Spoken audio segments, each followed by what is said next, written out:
Jazeera Svijet je pred nama. Moje ime je Azra Hadžić i sadržaja izdvajamo. Zašto Izrael i njegovi saveznici kritiziranje izraelske države ili pozivanje na primirje u Gazi nazivaju antisemitizmom? Koje su posljedice toga? Šta je zajedničko Južnoafričkoj Republici i Palestini? Otkuda tako jaka podrška Južne Afrike? Izrael nastavlja s izgradnjom zida i povećanjem kontrolnih punktova na zapadnoj obali. Kako se to odražava na život Palestinaca? Antisemitizam je stvarna prijetnja za milione Jevreja širom svijeta, ali zagovaranje slobodne Palestine, održavanje propalestinskih skupova ili zahtijevanje da Izrael odgovara za ratne zločine nisu antisemitski postupci. Kada neko kaže da jesu, to vodi ka opasnim trendovima, ograničavanju slobode govora, omogućavanju Izraelu da izbjegne odgovornosti i zataškavanju stvarnog antisemitizma. Pojašnjavaju dvije jevrejske stručnjakinje koje se bave ovim pitanjem. S njima razgovarala Dena Takruri. These days, criticizing Israel gets backlash like this. When the ICC investigates Israel for fake war crimes, this is pure anti-Semitism. From the river to the sea is anti-Semitic. Those calling for a ceasefire are legitimizing anti-Semitism. But here's the thing. Investigating Israel for war crimes or demanding a ceasefire in Gaza is not anti-Semitic, which is hatred of Jews. It's criticism of the state of Israel, and the two are not the same thing. So how did criticism of Israel and charges of anti-Semitism come to be interchangeable, and what have the consequences been? I spoke to two Jewish experts who work closely on the issue. This has become a well-worn strategy of the Israeli government and its defenders to conflate all criticism of Israel with anti-Semitism. That's Simone Zimmerman, who's with the Diaspora Alliance. It's an organization that fights anti-Semitism and its misuse. It's an insult to Jewish history, and it cheapens the idea of what these words actually mean. And this is Laura Friedman, the president of the Foundation for Middle East Peace and a leading expert on Israel and Palestine. So if you can't win the arguments over Israeli policy, you're going to have to just shut down the criticism of Israel. There's something so twisted about where we are today. So how did we get here? Well, if you listen to the pro-Israel establishment and its supporters, you hear the conflation of two very distinct terms. Anti-Zionism is anti-Semitism. Period, full stop. Anti-Zionism is the modern mutated form of anti-Semitism. The high anti-Semitism now is anti-Zionism. Okay, let's first unpack the definition of these terms. Anti-Semitism means hatred, prejudice, threats, and violence against Jews because they are Jewish. It's very real and it exists. Anti-Semitism in Europe is what led to the Holocaust, during which 6 million Jews were murdered by Nazis. Anti-Zionism, on the other hand, is the movement against Zionism. Zionism is an ideology that took root in the late 19th century among some Jews in Europe. It's the belief that Jews should have their own separate Jewish ethno-state, and it led to the creation of Israel in 1948, at the expense of the indigenous Palestinian population that lived there. Anti-Zionism challenges the very ideological basis of Israel as a nation-state. The movement existed decades before Israel, originally among Eastern European Jews who opposed Zionism's objective of moving Jews out of Europe. The Zionist project to this day is built on an ideology of supremacy that provides exclusive and superior rights only for Jews. Anti-Zionism rejects that ideology of Jewish supremacy and seeks to dismantle it. Now, it's important to note that not all Zionists are Jews. In fact, evangelical Christians are some of the most fervent Zionists in the world. It's a topic I reported on while in Jerusalem and the occupied West Bank. And just as not all Zionists are Jews, not all Jews are Zionists, although many are taught from a young age that supporting Israel should be part of their identity. For me, growing up, being pro-Israel was a core part of my Jewish identity. I saw attacks on Israel as a personal attack. For decades, there's been a concerted effort to collapse the distinction between the Jewish religion and Zionism. And that significantly ramped up in the 2000s after it became clear that Israeli leaders had abandoned all pretenses of seeking a political solution with Palestinians. You can no longer with a straight face say that Israel really wants peace, they support a two-state solution, they don't want to oppress the Palestinians. That's where we saw the birth of this new definition of anti-Semitism. That definition Laura's talking about is at the crux of this growing trend to conflate criticism of Israel with anti-Semitism. It's known as the IRA working definition of anti-Semitism. IRA stands for the International Holocaust Remembrance Alliance. Who could be against an organization that's trying to remember the Holocaust and make sure people don't forget? That's a good thing. You would think. But in 2016, the definition IRA published included 11 contemporary examples of anti-Semitism, 6 of which relate to Israel, including that it's anti-Semitic to claim that the existence of a state of Israel is a racist endeavor. Side note, Israel was created as a Jewish ethno-state, treating Jewishness as a race, violently expelling the Palestinian majority, and enforcing what even Israel's leading human rights organization calls an apartheid system. But the IRA definition won't have that. The argument was made that all or most criticism of Israel is anti-Semitism. We're going to put this in a definition. We're now going to take this definition and put it into law around the world. And we're going to use this as a blunt instrument to shut down once and for all these arguments. And that's where we are today. At least 40 governments have adopted the IRA definition, as well as hundreds of universities and NGOs around the world, even as scholars and dozens of human rights groups like Amnesty International decry its implementation. That's because the IRA definition has been weaponized to silence criticism of Israel, curtail freedom of speech, and foster anti-Palestinian racism. A 2023 report found dozens of cases where IRA was explicitly used to target those advocating for Palestinian rights throughout Europe, even for something as simple as liking a social media post that condemned Israel's actions. And it's happening in the US too. The US House of Representatives passed a resolution in late 2023 that equates anti-Zionism with anti-Semitism as defined by IRA. And the spirit of IRA is guiding organizations like the Pro-Israel Anti-Defamation League, or ADL, in how they track anti-Semitism. For instance, a recent ADL report found a huge spike in anti-Semitic incidents in the US after October 7th. But when you dig deeper into the numbers, you find that 40% of those incidents were simply pro-Palestine rallies, many of which, by the way, were led by Jewish organizers. An organization like the ADL have no qualms in just calling thousands of Jews anti-Semitic. The whole thing would be laughable if it weren't so insulting. And the IRA definition is finding its way into laws. As of 2024, 4 US states explicitly have the IRA definition of anti-Semitism in their hate crime laws, with many more attempting to do so. There's a reason why the people who want to shut down Palestine Voices, Palestine protesters, want the IRA definition in the hate crimes law. It's being used to attack Palestinian voices or pro-Palestine voices pretty much across every part of society. And that's especially true on college campuses. US universities have always been a place where anti-Israel speech has been curtailed. But in 2019, this practice of silencing pro-Palestine voices was legitimized when former President Donald Trump signed an executive order that enforced the IRA definition on college campuses. The biggest problem is a chilling effect. We see lawsuit after lawsuit and complaint after complaint targeting activists on campus, targeting administrators, targeting professors. We literally have cases based on somebody had a sign that said "River to the Sea," so you're claiming it's a hate crime. By the way, it's worth noting that the guy who drafted the IRA definition later spoke out against how it's been weaponized by the right-wing Jewish community, writing that using IRA to define hate speech on campus is an attack on free speech and will not only harm pro-Palestinian advocates, but also Jewish students. Do you see this effort to silence any sort of criticism of Israel as anti-Semitic as harmful to Jews and dangerous? Absolutely. I have no problem saying absolutely clearly it is anti-Semitic to conflate Israel and Jews. And the ADL and I agree on that. The problem is that what the ADL also say, if you don't conflate Israel and Jews, you're an anti-Semite.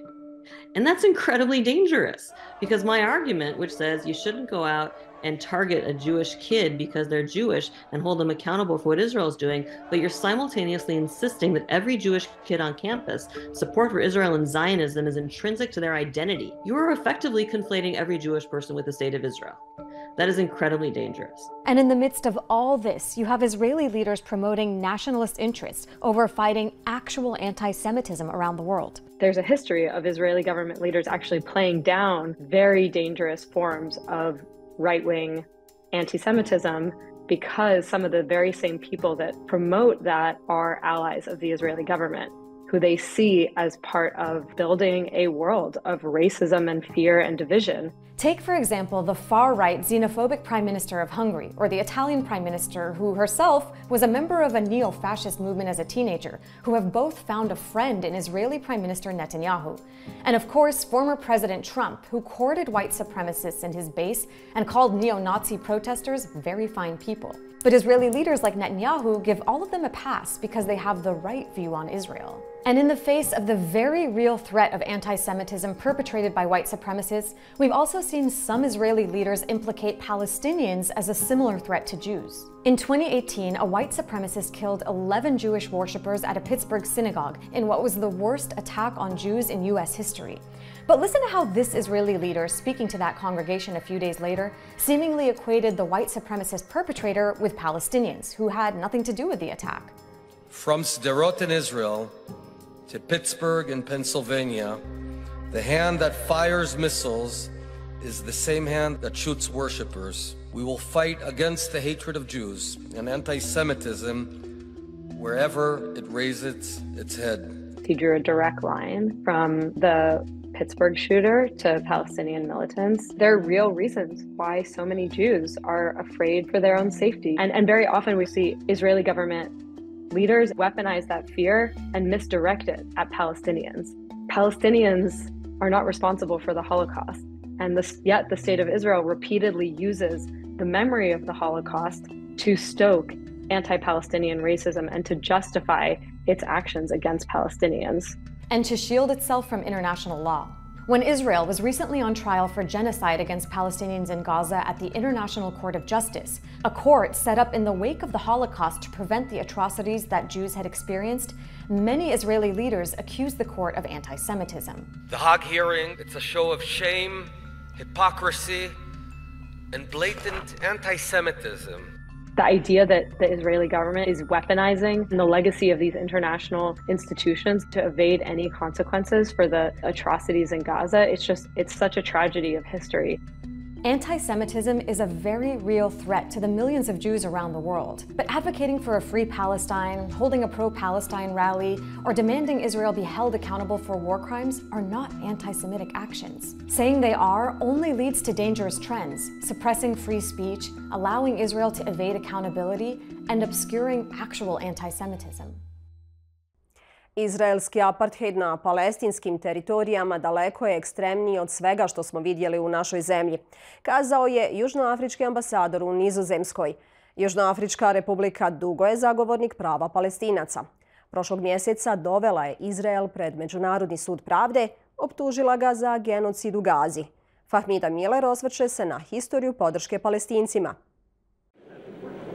Godine 1948. južnoafrička vlada legalizovala je rasizam i segregaciju kao državnu politiku.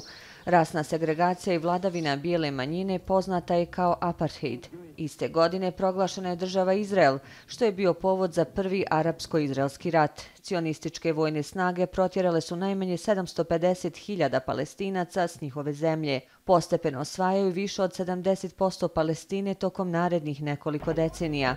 1994. nakon godina nasilja, Južnoafrička republika imala je prve demokratske izbore, na kojima je ikona borbe protiv apartheida Nelson Mandela izabran za predsjednika. Ono što su nazivali dugim hodom do slobode dalo je rezultate u Južnoafričkoj republici, ali Palestina je ostala okupirana. I promised you and I promise President Mbeki that I will do all my best with all the Palestinians to achieve the real peace. Južnoafrička republika decenijama je podržavala ideju dvodržavnog rješenja, kao i oslobađanje Palestinaca od izraelske okupacije. You have what we said a similarity in South Africa and Palestine. It's both settler colonialism regimes. South Africa, you found that the international world, after some reticence, came and played a solidarity role in ending apartheid. We don't see the same with Palestine. Nakon Hamasovog napada na Izrael uslijedio je rat u kojem je ubijeno gotovo 30.000 Palestinaca. Nakon toga Južnoafrička Republika pred Međunarodnim sudom pravde optužila Izrael za genocid. Prošlog mjeseca sud u Hagu donio je privremene mjere protiv Izraela, uključujući nalog da se spriječe djela genocida. Ali kako je Izrael proširio vojne operacije na Južnu Gazu, Južnoafrička Republika zatražila je od suda izdavanje dodatnih mjera. Primjećeno je da bi potencijalni novi napad na gotovo 1,4 miliona ljudi u Rafahu pogoršali humanitarnu noćnu moru. Međutim, sud je odbio izdati dodatne mjere, rekavši da se Izrael treba pridržavati postojećeg naloga. It cannot be business as usual after the highest court in the land has made a pronunciation. The state of Israel should really re-examine itself and implement and comply with the court order. Južnoafrička Republika napominje da Izrael krši naloge suda i Međunarodnu konvenciju o genocidu. Hiljade Palestinaca s invaliditetom prisiljene su se nositi s brojnim izazovima uslijed izraelskih vojnih djelovanja. Gluhonijeme osobe ne čuju zvuk bombi, ali osjećaju intenzitet eksplozija. Svoja iskustva prenosi nam Sulejman Zurub.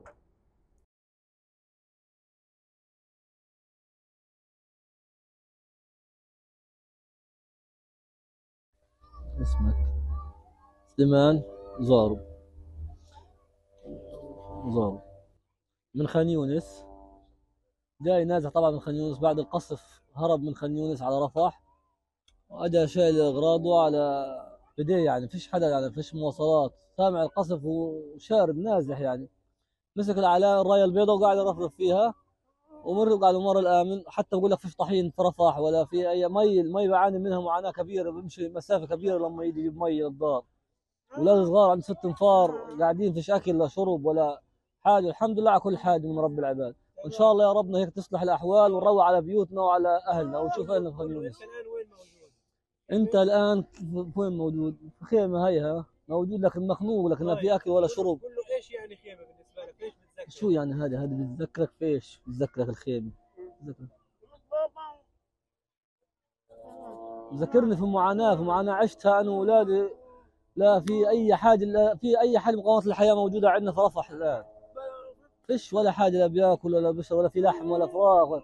كان زمان ناصح الراجل يعني بصحه جيده الان الحمد لله بقول لك رب العالمين. اليهود رعبونا من الطخ والقصف والاجتياحات. الحمد لله. حتى في الشغل يعني الشغل ما فيش. يعني ايش حد مين بديده غير الله بس. انت في الخيم في الليل كيف المعاناه سقعه في الليل معاناه الخيم فيش سقعه 3 حرامات بحط عليه ومثلج هو ولاده يعني سقعه بمعنى السقعه. حتى الحرامات من هان ومن هان بيجيب حرامات وبيجيب غطا يعني مستخدمه عشان يستر حاله. انت تقول شو بتقول لهم انت؟ بقول لهم صلحوا جيبوا لنا يعني طعام جيبوا لنا حاجه صلحه وان شاء الله يا رب ندعي الله هيك يصلحوا ونصير صلحه يعني يصير تنسيق او نروع على دورنا. الواحد بيرجع لشغله بيرجع لطبيعه عمله بيرجع لبيته بيفرح طنياطه لكن الحين فيش حاجه والكل زعلان حتى اكل ولا هدوم فيه ولا ملابس ولا باستحمام حتى.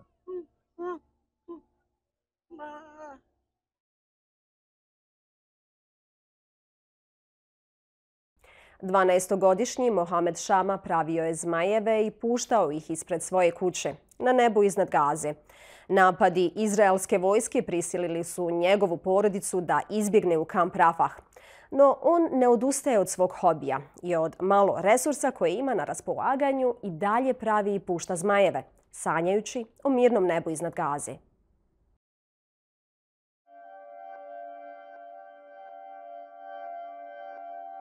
أطير المدينة اللي بقيت عايش فيها لدارنا أرجع. أنا اسمي محمد أحمد شمعة نازح من الشمال وعمري 12 سنة. أنا نزحت من دوار التوام من الشمال رحنا على مدارس في الشاطئ ما بلاقيها إلا الدبابة واصلة عند بوابة المدرسة والأشلاء مرمية على الباب. نمنا يوم في مدرسة اسمها مدرسة كلية غزة لقيناها هناك. قعدنا فيها يوم ربطنا أغراضنا وطلعنا على الجنوب. أول ما جينا على المنطقة قعدنا في خيمة ولملمنا نايلون من الشارع من الجبال واللهان، واشترينا عودان الشوي، اشترينا بكرات خطان. أول مرة طيرت أنا في المنطقة صار الكل يجي يطير ويسوي عنده. أيوة هي طار. فرحتي بتيجي لما هو يطير مش لما أعمله، لما يلعلع ويكون عالي. الشيشة نلعب فيها والجوالات لازم ينشحنين، وصل جوال أبويا الغايب. اجوني صاروا يحكوا لي تبيع، صرت أبيع. قبل هيك صاروا أولادي يغاروا مني ويشتروا عدان ويعملوا علم فلسطين من بعد ما أنا طيرت يعني أول مرة. بحكي لهم جيبوا من عندكم أكياس وعدان شوي، بعمل لهم جسر الطبق، جسر العدان والخطان، هم بجلتلون. بقيت زمان أعملهم ملونات والوان وبقى كل شيء موفر عندنا. من بعد الحرب نفسي يكون عندي دار زي الدار اللي بقيت أسكن فيها ألعب فيها. أما لقيت فيش دارنا راحت، الشقة تبعتنا.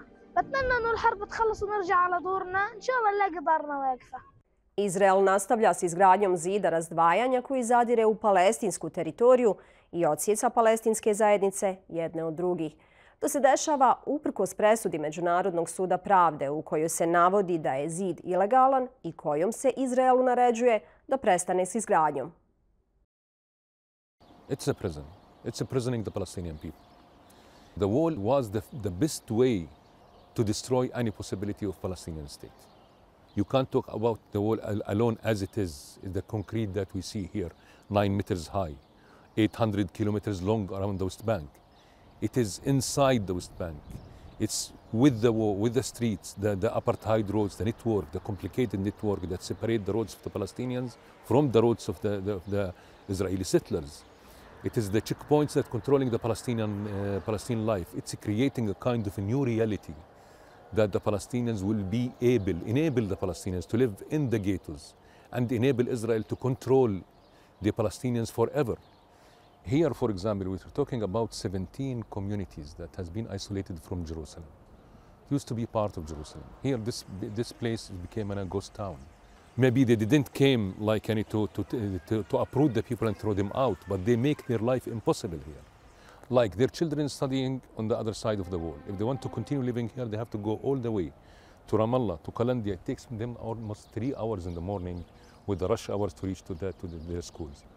Now it's like 20 years on the ICJ ruling, like from 2004, when they issued that this wall is illegal and this is must have been destroyed and the land must be given back to the people and compensated the farmers, etc.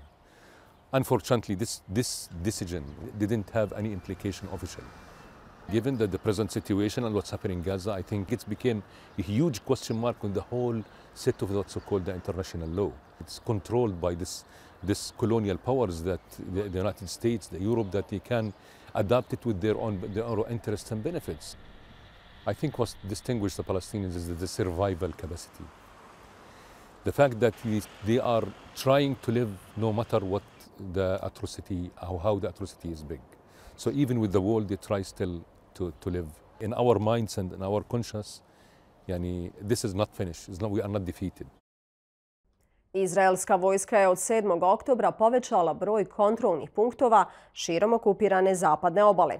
To uzrokuje duge zastoje i čak prisiljava palestinske majke da se porađaju na cesti. Nida Ibrahim izvještava iz Burina. Umjesto plača mogla je vladati mrtva tišina, da nije bilo bake Elham. Asil Kabaha se počela porađati nakon ponoći. Pokušali su doći do bolnice, ali im je zatvoreni izraelski vojni punkt stajao na putu. Čekajući, Elham je automobil pretvorila u rađaonu. طلع البيبي سحبته كان المصران على ركبته مصران السر على ركبة البيبي رفعته وقطعت السر وحطيت. أنا عندي خوف عندي خجل وحياة يعني إن الواحد بتستحي يعني بهذا الوضع وخصوصا إنه في زلام ملان على الحاجز يعني اللي بيشتغلوا وبرضه بقى عندي خوف إني أفقد طفلي إني عشت هذا الشعور. Ovo nije prvi put da je Elham porodila ženu na punktu. خدت سنة الولادة ورحت لقيت المرأة بدها تولد على الآخر يعني بتصرخ هذيك سلحت ملابسها وسحبت البيبي بس بالضبط مش عارف شو جابت. I majka i dječak Šameh su dobro i zdravo, ali nema svaka priča sretan kraj.